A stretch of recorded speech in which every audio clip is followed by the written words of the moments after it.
non-banking financial companies, they are actually doing a great service, in the sense that a lot of microfinance business they are doing.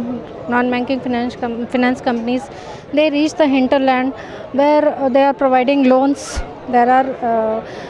They are all non-banking financial companies have to register with RBI. First, any company which wants to do non-banking finance business have to register with RBI. Registration in the sense we give them a certificate of registration. They have to fulfill all the requirements, and then after examining whether they fulfill all the requirements or not, we give them a certificate of registration. Then there are two types of non-banking finance companies. One is deposit accepting and non-deposit accepting. Non-deposit accepting non-banking finance companies are not allowed to accept deposits from the public. Deposit accepting are allowed to accept only fixed deposits from the public. And in the certificate of registration, it is specifically mentioned that whether the company is allowed to accept deposits or not. In the certificate of registration, it will be for a non-deposit taking non-banking finance company, it will be clearly written in the certificate.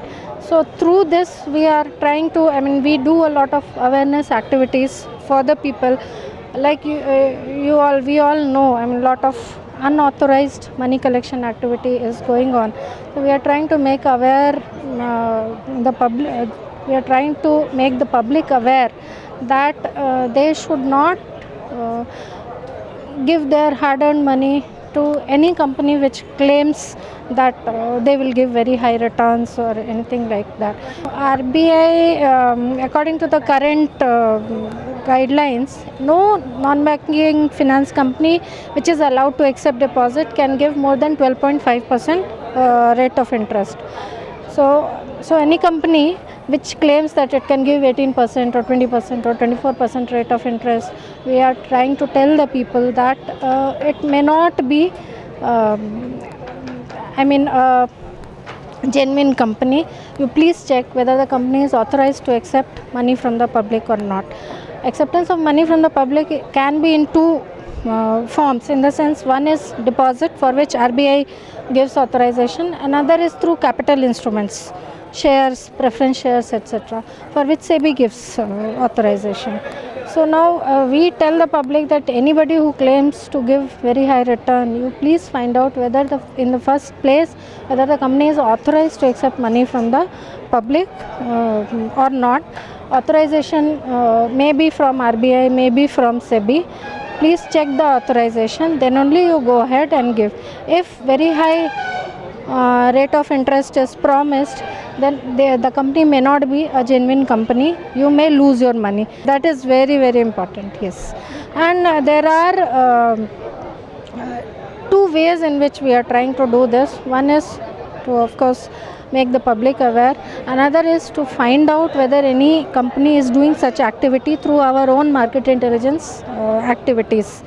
We have many officers who visit the districts, like our rural planning and credit department. They have lead district officers. They visit the districts very frequently.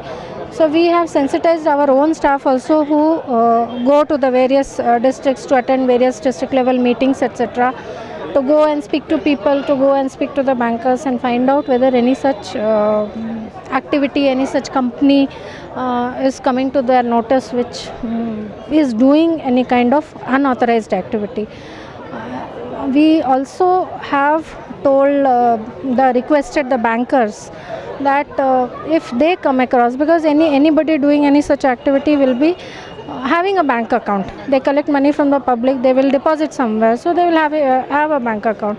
So we have also requested the bankers to be a little vigilant, and if any suspicious activity is going on in their vicinity, in the vicinity of their branches, so please come forward and inform us.